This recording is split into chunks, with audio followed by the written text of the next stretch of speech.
मु श्री संतोष कुमार स्वईं सरपंच तलगढ़ ग्राम पंचायत। अभियोग आज्ञा आज की सरकार जो नूतन सरकार आमर चेंज है आम जी सरपंच अच्छु बर्तमान अंधारी तुलती मु तलगढ़ आमर पथरपदा मकुंदपुर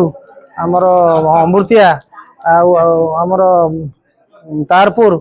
एम सब 10 जन सरपंच पंचायत रे बर्तमान सुधा सरकार अनुदान थिले मध्य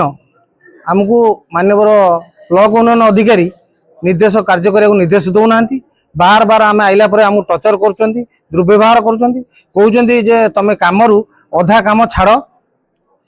तापर जाकि कम कर आम कहलु आम आम दस्खत अन्य क्या आम अधा कम सारी पारूँ आम प्रोजेक्ट पास कर रखी प्रोजेक्ट आमको कम करने को निर्देश दौना द्वितीय आमर से दिन ठार पूर्व सरकार समय होता बिल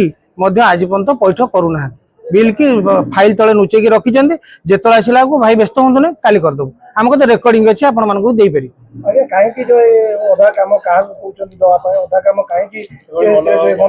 सरकार दल चापरे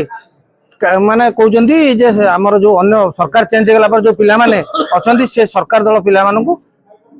दिंतु अधा कम आम मो पंचायत सरकार पूर्व अनुदान कोटी टंका थिला कहले आगे तुम छाड़ी दियो ब्लॉक काम भाई छाड़ दियो सी करूँ कर सारा कहले तुम काम तुम कर मुझे डाकला जे कहले लेआउट देवा जाऊे मान्यवर चंद्र महाशय कहले लेआउट देवा जी तार दिन आमर चाप पड़ी उपरू तेणुक भाई आप अधा काम छाड़ मोर मुझे बची मो क्षमता थी पर्यंत मुझे अधा काम छाड़ी पारि कराऊ जानी ना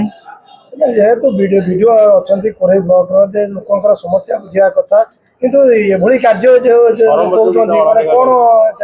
आमर आम सरपंच बोली अच्छु बोली आम एपर्यंत आ पंचायत 2 वर्ष है जापार सरपंच क्षमता मान्यवर पूर्वतन मुख्यमंत्री नवीन पट्टनायक जो सरपंच जन कलेक्टर क्षमता ये सरकार अमल आम जो निर्वाचित प्रतिनिधि होइछु आमर जीरो क्षमता आम जो अभियोग देइछु आज जनइलु एमती बारंबार 2 थर 3 थर देलुनु ग्रीवेंस रे से सुनुना आज लास्ट देलु आपर आम जीवु मान्यवर चीफ सेक्रेटरी मान्यवर मुख्यमंत्री तापर आम आईन बाटे आम जीवु जेहेतु आमर आउ 10-12 मास क्षमता आमर अच्छी तारीख भितर आम जहाँ करिया कथा करूँ ना सरकार को लिखिदेव जे आप पैसा आप विड्रॉ कर नहीं जाए।